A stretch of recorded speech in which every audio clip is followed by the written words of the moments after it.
que vivem em Éfeso e fiéis em Cristo Jesus. Graça a vós outros e paz da parte de Deus, nosso Pai, e do Senhor Jesus Cristo. Meus irmãos, eu me lembro que há alguns anos eu estava num programa de televisão debatendo sobre a providência de Deus e o quanto Deus cuidava, ou quanto Deus tinha controle sobre a história. E a pessoa que debatia comigo, ela estava querendo dizer e comprovar pelas Escrituras que somente os grandes eventos, somente as coisas, entre aspas, importantes eram comandadas por Deus, e todas as outras, elas tinham a ver com o nosso livre-arbítrio, com a nossa liberdade individual, e que no final das contas Deus respeitava a nossa liberdade individual. Então eu fiz uma breve recordação com ele. Então, peraí, deixa eu ver se eu entendi. Então Deus só está preocupado com as coisas grandes, e as coisas pequenas são da nossa soberania, do nosso arbítrio. É isso que você quer dizer? Ele disse, sim, é exatamente isso. Aí eu disse para ele o seguinte: me responde uma coisa, o fio de cabelo está entre as coisas grandes ou pequenas? Aí ele logo percebeu onde eu queria chegar, não é? Ou seja, naquele texto em que Jesus diz que até mesmo todos os fios de cabelo de nossa cabeça estão contados, e nenhum deles cai sem que seja sabido pelo nosso Deus. E ele falou, não, mas peraí, aí não soube mais, se perdeu completamente, e aí, enfim, mudou de assunto. Às vezes a gente tem a impressão, meus irmãos, que a providência de Deus, ela só vai até determinado ponto, e Deus não está preocupado com todas as coisas, somente com coisas que nós podemos chamar coisas grandes, coisas importantes. Eu me lembro de algumas situações em que isso veio à tona. Eu me lembro de uma moça dizendo assim: eu peço para o santo para pedir para Jesus, porque eu não me acho digno, a minha vida é muito pequena para que Deus se importe comigo. Então o santo, que foi uma pessoa como eu, ele mais melhor, ele pode apresentar o meu caso para Jesus. Olha só, essa moça não conseguia ver que Deus se importava com ela, e ele queria que inclusive a vida dela pertencesse ao seu reino, fizesse parte da vontade dele. Outros acham isso a respeito de si próprios, dizendo assim: eu sou muito pequeno, quem sou eu para Deus lá do céu? Deus deve estar muito ocupado cuidando de outras coisas, por que ele vai se importar comigo? Mas quando Paulo escreve, irmãos, à igreja de Éfeso, ele está mostrando o controle total de Cristo e a glória de Cristo, que vai do começo ao final. Cristo que se importa com o pregador, Cristo que se importa com a igreja e que é glorificado em todas as coisas.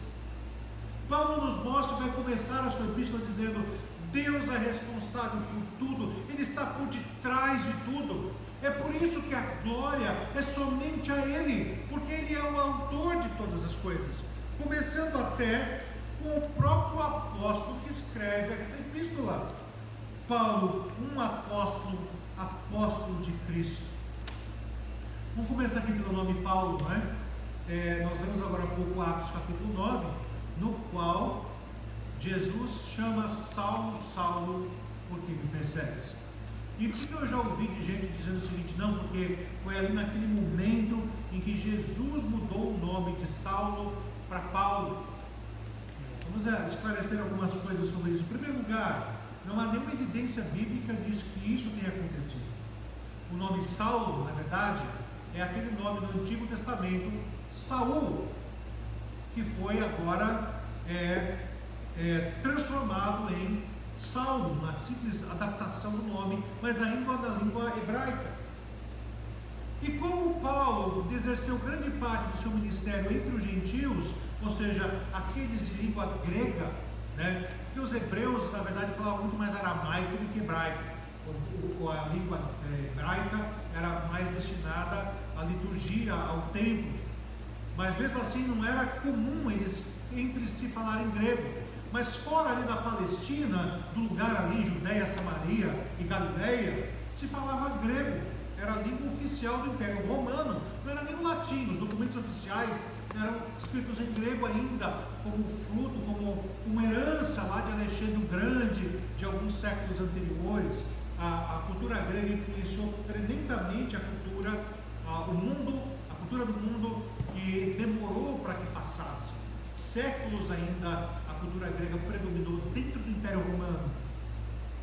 E por isso então foi que Paulo abandonou, não é abandonou, mas simplesmente utilizou, em vez de falar Saulo, utilizou o seu nome adaptado à língua grega, que era Paulo, justamente porque ele é chamado apóstolo dos gentios, aquele que vai pregar mais aos de fora de Israel também, mas também aos de fora de Israel.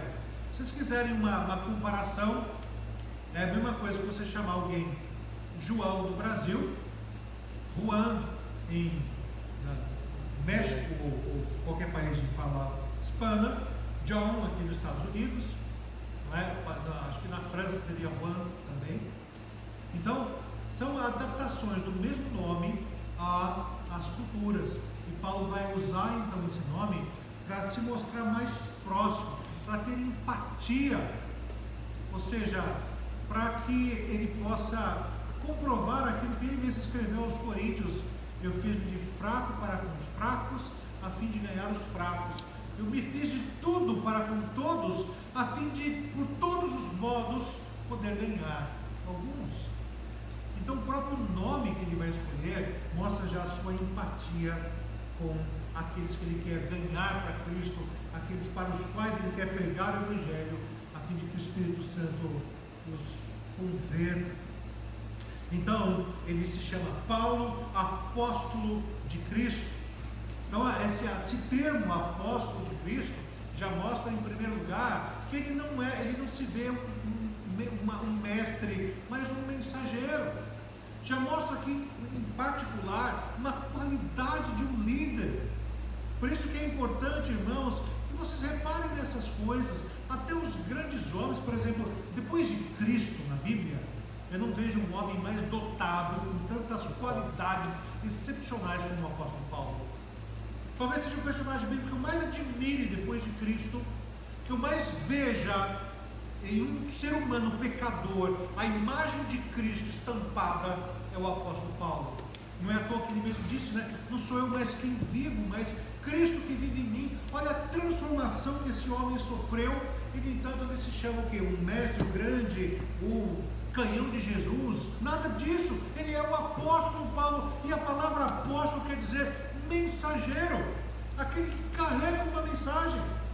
O termo apóstolo em si, ele pode ser usado com arrogância hoje em dia, mas na época de Cristo, o próprio termo apóstolo era um termo profundamente humilde, carregado de humildade. Era simplesmente um mensageiro, aquele que não produzia a mensagem, mas aquele que carregava a mensagem. Por isso que você tem ali no termo apóstolo de Cristo, você tem um mensageiro e aquele que gerou a mensagem. Paulo, o apóstolo, o mensageiro, e Cristo, que foi quem originou o Evangelho, foi quem deu sentido à nossa salvação. Perceberam, meus irmãos? Então, essa é a primeira qualificação de Paulo. Ele tem essa primeira autoridade porque ele é, em humildade, um simples mensageiro de Cristo. Se alguém se qualifica como apóstolo, irmão, se lembra do que a Bíblia fala a seu respeito? Quando houve a eleição de Matias, lá logo em Atos capítulo 2, ali estão as credenciais do apostolado.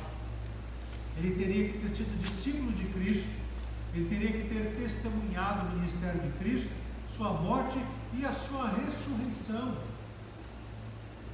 Portanto, até mesmo o pastor Augusto Podemos usa bem essa, de maneira até quase engraçada, né? Ele diz que apóstolo bom é apóstolo morto. Não quer dizer que ele deseja que os atuais apóstolos morram, mas o que ele quer dizer é que o apostolado, ele foi alguma coisa da época daqueles apóstolos, e nunca houve uma sucessão apostolar.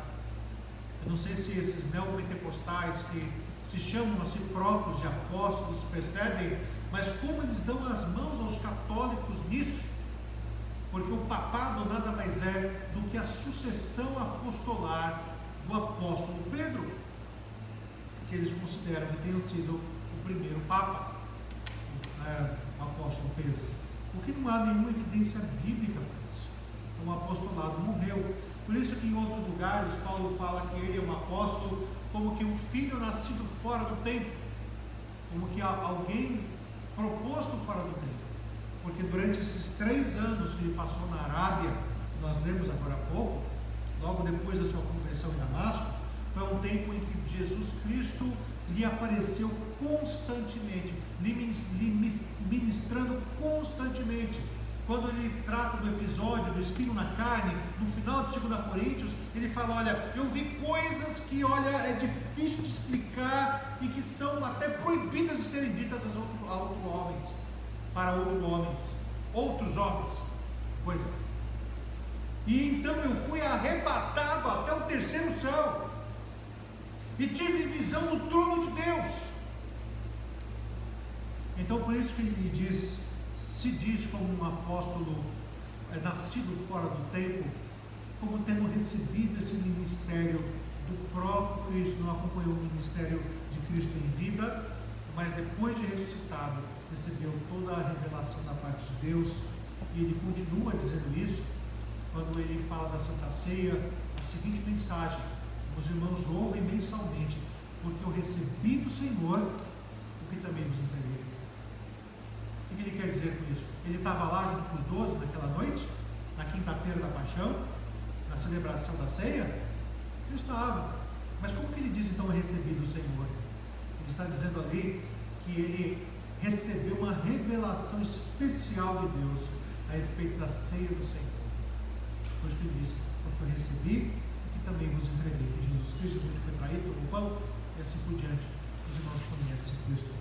Por isso ele se coloca aqui como o autor. A providência de Deus colocou o apostolado nas mãos dele, e a primeira evidência é essa: ele se caracteriza como um apóstolo de Cristo Jesus, mas não da vontade dos homens, mas da vontade do próprio Deus. Assim como uma criança não pede para nascer, ela é criada a partir da essência de um homem, de uma mulher. Assim também Paulo não pediu para ser apóstolo. Nunca pediu para ser apóstolo. Vocês já viram, a gente acabou de ler aqui Atos capítulo 9, vocês já perceberam qual era a disposição do coração de Paulo? Era um homem que estava ali, dizendo o texto, respirando ameaças de morte contra os judeus. E o interessante é que essas coisas acontecem logo depois da morte de Estevão, na qual é dito que Paulo consentiu na morte de Estevão. A gente não sabe exatamente o que é isso. A impressão que dá, alguns estudiosos têm, é que Paulo estava ali coordenando os trabalhos, coordenando a ação daqueles que mataram Estevão. Paulo disse isso em várias vezes, que ele era um assassino de cristãos. Não só os levava preso, mas como também os executava. Aí ontem à noite eu e a Sueli, nós estávamos assistindo aquele filme Paulo, Apóstolo de Cristo. É isso o nome do filme? E o interessante é que ele na prisão, ele era atormentado pelas lembranças de ter matado cristãos. E de fato, irmãos, alguns estudiosos dizem que o espinho na carne do qual Paulo reclamava era a lembrança de ter executado irmãos na fé. Por isso, ele não queria ser apóstolo, nunca pediu para ser apóstolo. E aí então acontece que Cristo se manifesta assim, rasga a vida dele no meio. Ele não perguntou nada a Paulo: você quer me seguir? Não é? Como muita pregação aí, parece até brincadeira de criança, pregações de igreja, quem quer seguir Jesus põe o dedo aqui. Não é assim que a gente brincava quando era criança, né? Quem quer brincar de esconde-esconde, põe o dedo aqui, já vai fechar. Não é essas coisas que a gente brincava? Lá em Minas não brincava disso, gente? Não é possível. Brincava, né? Então tá bom. E às vezes eu falo umas coisas. São Paulo. Tá doido. Não, brincar, você não sabe o que é isso, não? Desse jeito a gente não. Ou o dedo aqui. É isso aí. Sim, já. Não é do seu tempo, tá certo. Então, o que acontece, irmãos? Isso parece brincadeira de criança, mas não é o que a Bíblia fala. Em Gálatas ele fala: Deus, Ele me separou antes de eu nascer para a sua obra. Ele tinha um propósito eterno para a minha vida. E esse propósito não começou porque eu me interessei por Deus, mas porque Ele veio atrás de mim. Foi Ele que me atraiu para si com o seu amor. Foi Ele que providenciou todas as situações e circunstâncias para que um dia eu me encontrasse com Ele. Não existe coincidências no plano de Deus. Por isso ele era um apóstolo da vontade de Deus. E é interessante, não é mesmo? Quando a gente fala da vontade de Deus, a impressão que dá é que isso violenta a nossa vontade, não é? Eu não quero de jeito nenhum, eu estou aqui contrariado, preferia estar lá no Sinédrio como era antes, tal, do que aqui pregando o Evangelho. Não é nada disso. Porque o fato é, irmãos, que é só em Deus que nós encontramos o verdadeiro propósito da nossa existência. Mas eu não sou capaz de identificar isso ou aceitar isso, a não ser que Deus remova as escamas dos meus olhos para eu identificá-lo e vê-lo, que é nele que está a minha paz, é nele que está a minha segurança, é nele que está a razão da minha existência. Eu jamais vou identificar isso, a não ser que ele me mostre isso.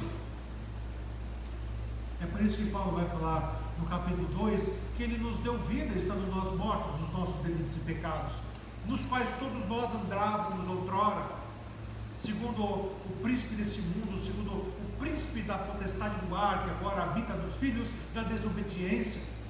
Todos nós andávamos outrora nesse caminho, e foi exatamente isso que Cristo fez, de uma maneira ou de outra, diretamente como foi com Paulo, ou pelo seu Santo Espírito. Ele nos arrastou para a sua graça, nos atraiu com o seu amor e nos convenceu de que nele nós temos um sentido para viver. Esse é Paulo, apóstolo de Cristo Jesus, por vontade de Deus. E agora nós vamos ter aqui também nesse primeiro versículo os destinatários. Primeiro a gente fala do autor, Paulo, o apóstolo de Cristo pela vontade de Deus. E agora temos o destinatário. Também temos duas características aqui, que primeiro eles são chamados de santos. E essa característica aqui, santos, irmãos, já sabem o que é. Em primeiro lugar, somos separados. Não tem a ver com pessoas tão somente que não têm pecados, não é? A designação ou a maneira como muitos hoje em dia interpretam a palavra santos é pela tradição católica. Ou seja, pessoas que tiveram uma vida diferenciada e foram canonizados, levados à posição de santos. Mas a palavra de Deus dá esse título de santos para todos nós que compomos o povo de Deus. Não é assim que Pedro nos chama? Nós somos nação santa, povo de propriedade exclusiva de Deus, porque nós somos separados a fim de proclamar. Deus cata um povo, junta para si e põe: vocês não serão os meus adoradores. E esses santos sempre existiram na história. Não lembra de Elias que reclamou: Senhor, estou sozinho, está tudo contra mim, o mundo inteiro parece que se paganizou, até a rainha, ela está me perseguindo, Jezabel, quer me matar. E responde para ele Deus responde para ele que ele ainda reservou para si quantos mil? 7 mil que ainda não dobraram seus joelhos a Baal. Deus reservou para si. Essa é a ideia primeira de santo, um povo que Deus reserva para si. Por isso que não depende, agora usando a palavra de Paulo aos Romanos, não depende de quem quer ou de quem corre, mas depende de Deus mostrar a sua misericórdia. É Deus que constitui para si um povo, da mesma maneira de que você, quando você quer adotar um filho, você vai até um lugar e você aponta e diz: eu quero este filho, essa criança eu não quero adotar, essa também eu não quero, mas essa eu quero. E você faz uma decisão, você constitui a sua família de filhos adotivos. Porque, como sempre lembram os irmãos, Deus só tem um filho, meus irmãos. Não é o que cremos na Trindade? Como é composta a Santíssima Trindade? Pai, ou Filho e Espírito Santo. E nós constituímos o povo de Deus à medida em que somos chamados por Ele à família da fé. Nós somos adotados em Cristo Jesus, e é exatamente isso que os versículos seguintes de Efésios vão dizer. Nós fomos eleitos pelo Pai, adotados pelo Pai em Cristo Jesus. Portanto, nós fazemos parte de um povo de adoradores separados. E Paulo olha para a igreja dos Efésios e diz: vocês são separados por Deus, escolhidos por Deus, constituídos um povo em Deus. E a segunda característica que ele coloca aqui no versículo 1 é: não só são santos, mas são fiéis, localizados, eles estão em Cristo Jesus. Então eles são separados, meus irmãos, justamente porque existe um molde, existe um modelo. Lembro quando eu tive um tempo em Angola, ministrando lá pastores num projeto missionário entre a Igreja Cristiana do Brasil e a Igreja Cristiana da Angola. Acho que eu fiquei lá, quanto tempo eu fiquei lá? 2 semanas, por aí, mais, por volta de um mês na Angola. E era comum as igrejas de Angola, os membros das igrejas de Angola, serem identificadas pelos uniformes. Era muito engraçado, você olhava no domingo, as pessoas andavam todas iguaizinhas na rua. As pessoas que vestiam daquela cor, aquele uniforme, você já sabia, são membros daquela igreja. Aquela cor, aquele uniforme é daquela outra igreja. E é engraçado, né? É muito estranho, mas era característico, né? Um povo que passou tanto tempo em guerra interna, em revolução, e essas coisas. Então essa questão militar se fazia presente na vida do povo. Então, conforme eles vestiam uma roupa igual, eles se identificavam. E quando Paulo está dizendo que nós somos santos, e ao mesmo tempo está dizendo que nós somos fiéis em Cristo Jesus, ele está nos identificando ao modelo. Não é assim: como que eu sei que eu sou santo? Como que eu sei que eu sou separado? Se eu sou parecido com Jesus. Se eu procuro me parecer com Ele, se eu procuro identificá-lo, e as coisas funcionam, mas precisam funcionar assim. Ele precisa me influenciar a vida dele, ele precisa fazer parte da minha vida. As prioridades de Jesus, as palavras de Jesus. Não é à toa que até a oração que você faz, se você não se identificar com Cristo na hora da oração, a sua oração não vai ser ouvida por Deus. Por isso que Jesus disse: aquilo que você pedir, o quê? Em meu nome. E pedir em meu nome significa entendendo qual é a minha vontade, pedindo como se fosse eu pedindo no meu lugar. Imagina que você vai num restaurante, que hoje em dia é só na imaginação mesmo, né? Não dá para entrar no restaurante. Tanto tempo que nem está no restaurante para comer, não é? Mas você vai no restaurante com a sua esposa, com o seu marido, com os seus filhos, quem quer que seja. Aí alguém da sua família se levanta para ir no banheiro. E justamente nessa hora que está faltando alguém, vamos imaginar que seja o seu cônjuge. Chega o garçom. Acontece que você conhece o cônjuge tão bem. Você sabe o que ele gosta, o que ela gosta. Não precisa ela estar presente, ou ele estar presente, e você sabe exatamente o que pedir. E aí quando a pessoa chega, você fala: olha querida, já pedi isso, aquilo, tal coisa. Ah, muito obrigada, acho que eu queria ver isso. Por quê? Porque essa relação de amor, de família, né? Nós somos eleitos para sermos filhos de Deus, irmãos de Jesus, irmãos caçulas de Jesus, precisa envolver intimidade e saber o que ele gosta e tentar imitá-lo. Paulo fala sobre isso de Jesus, que ele é ao mesmo tempo aquele que dá a roupa na qual há dignidade e ao mesmo tempo Ele é um modelo. Por isso, meus irmãos, que nós somos santos para sermos fiéis, localizados em Cristo Jesus. É assim que Paulo chama os Efésios e é assim que precisamos ser também. Alguém que desfruta da intimidade de Cristo. Me lembro quando, infelizmente, em casos de adultério, quando a esposa ela suspeita que o marido está tendo um caso com alguém, ela vai lá na roupa suja do marido e começa a procurar evidências, não é? Uma marca de batom ou um cheiro de perfume diferente.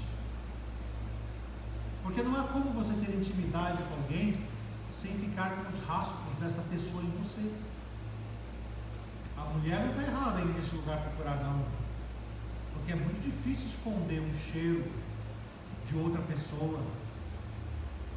Quando você está muito junto dela, abraçado nela, agarrado nela, é muito difícil não ter evidências da pessoa em você. É disso que eu estou falando. O perfume de Cristo precisa ficar agarrado em você.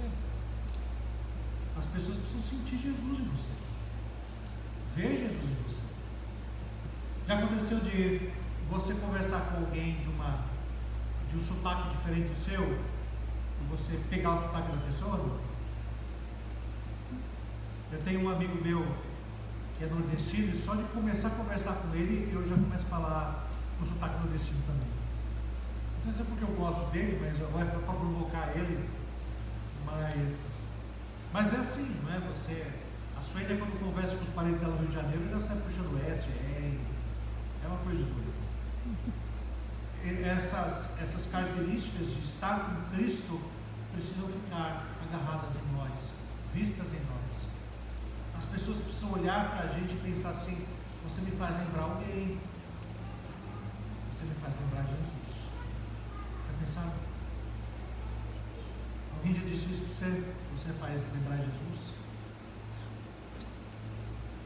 Pois bem, irmãos, então agora nós temos a salvação. Falamos do autor, o apóstolo em Cristo Jesus pela vontade de Deus, Paulo. Falamos para quem está escrevendo aos santos, que são separados ao mesmo tempo, são separados para serem fiéis, localizados em Cristo Jesus. E agora nós temos aqui duas bênçãos no versículo 2: graça a vós outros e paz da parte de Deus. Graça e paz. Lembra que eu falei para vocês agora há pouco, na escola dominical, para que vocês ficassem com esse negócio de tanto a gregos como judeus na cabeça?